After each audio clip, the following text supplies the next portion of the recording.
வணக்கம் நண்பர்களே.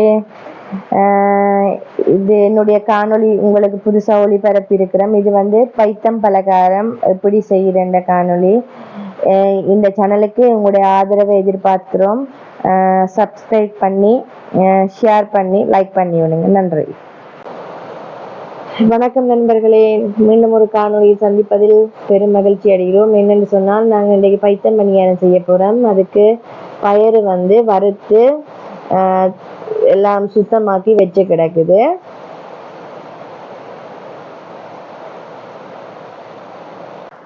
இந்த பயத்தோட 50 கிராம் ஏலக்காயும் சேர்த்து கிடக்குது. இப்போ பயரையும் ஏலக்காயையும் மில்லில் கொடுத்து திரிச்செடுத்து கிடக்குது. ரெண்டையும் மட்டும் தனியாக கொடுத்து திரிச்செடுத்து கிடக்குது. 8 தேங்காய் இப்போ திருவி கொஞ்சம் வெயிலுக்கெல்லாம் காய விட்டு கிடக்கு. தேங்காய் திருவும் போது அந்த தேங்காயோட கரல் எல்லாம் திருவக்கூடாது. திருவினா அது டேஸ்ட் இருக்காது. பிறகு தேங்காய் வறுக்கும் போது அது என்னென்னா பிறகு எரிஞ்ச மாதிரி வரும். அப்போ அதனால் அந்த தேங்காய் தனியாக அந்த வெள்ளைப்பூ மட்டும் மேலால் எடுத்து இப்போ கொஞ்சம் இதை காய விட்டு கிடக்கு. கொஞ்சம் காஞ்சிச்சுன்னா வறுக்கிறதுக்கு கொஞ்சம் ஈஸியாக இருக்கும் உங்களுக்கு. தேங்காய் பூ நல்லா காஞ்சிட்டுது. இப்போ போட்டு நாங்கள் வறுக்க போகிறோம். தேங்காய் இப்போ 2 பிரித்து 2 தடவை போட போகிறோம். விறகடுப்பில் செய்கிறது சட்டி டப்பந்து கீட்டருமன்றதுக்காகத்தான் விறகடுப்பில் வச்சு செய்கிறேன். தேங்காய்ப்பு இப்போ பொன்னிறமாக வந்துருச்சு. சட்டி அடி பிடிக்காமல் கிளறிக்கொண்டே இருக்கணும், இல்லாட்டிக்கு சட்டி அடி பிடிச்சிடும். பைத்தம் பணியாரத்துக்கு பொன்னிறமாக இருக்கணும் தேங்காய்ப்பு.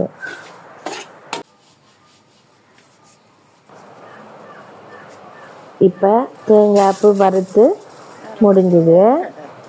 பாருங்க, தேங்காய்ப்பு போல ஒரு பொன்னிறமாக வறுபட்டுருக்கண்டு. தங்கம் கூட இப்படி மின்னுமோ தெரியாது, ஆனால் தேங்காய் பூவில் வடிவாக மின்னுதுன்னு பாருங்க. ஓகே, வறுத்து முடிஞ்சுது.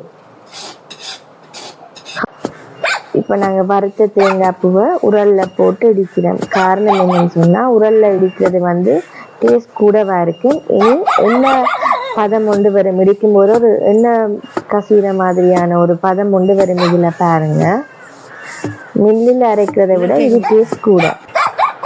பார்த்தீங்கன்னா உங்களுக்கே விளங்கும். இடிக்க இடிக்க நல்ல எண்ணெய் பதமாக வருது பாருங்க. பிடிக்கிறதுக்கு ஈஸியாக இருக்கு. நல்ல டேஸ்டாக. முதல் இருந்ததுக்கும் இப்போ இருக்கிறதுக்குமான வித்தியாசம் உங்களுக்கே பார்க்க தெரியும். மில்லில் கொடுத்தா கூட இப்படி ஒரு எண்ணெய் பதத்துக்கு வராது. அதுக்காகத்தான் உரல்ல இடிச்சுனாங்க.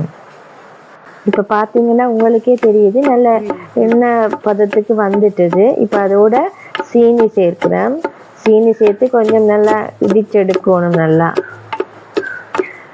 சீனி கிரைண்டரில் போட்டு நாங்கள் மாவாக்கினாங்க. ஏன்னா அது கொஞ்சம் இடிக்கிறதுக்கு லேசாக இருக்குமன்றதுக்காக. இப்போ நீங்கள் மில்லில் கொடுக்குறேன்டா அதை நீங்கள் அப்படியே சும்மா நார்மலாகவே கொடுக்கலாம். இதோட இனி நாங்கள் மில்லில் திரிச்ச பயரையும் ஏலக்காயும் போட்டு திரிச்சு வச்சிருக்கிறேன். அதையும் இதோட சேர்ந்து கலக்க போகிறோம். இப்போ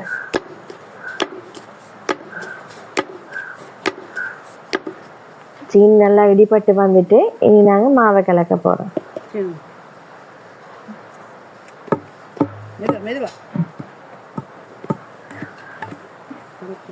இப்போ பார்த்தீங்களா பைத்தம் பணியாரம் பிடிக்கிறதுக்கான பாதம் இதுதான்.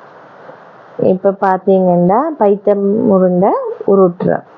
இதுக்கு சுடுதண்ணி எதுவும் விட்டு குழைக்க தேவையில்லை. இது எண்ணெய் பதமாகவே இருக்கிறபடியால் சும்மா நார்மலாகவே நீங்கள் பிடிக்கலாம். ஆனால் பிடிக்கும்போது இறுக்கி பிடிக்கணும். பிறகு எண்ணெய்க்க போடும்போது உடைஞ்சிடும். அதனால் இறுக்கி பிடிக்கணும்.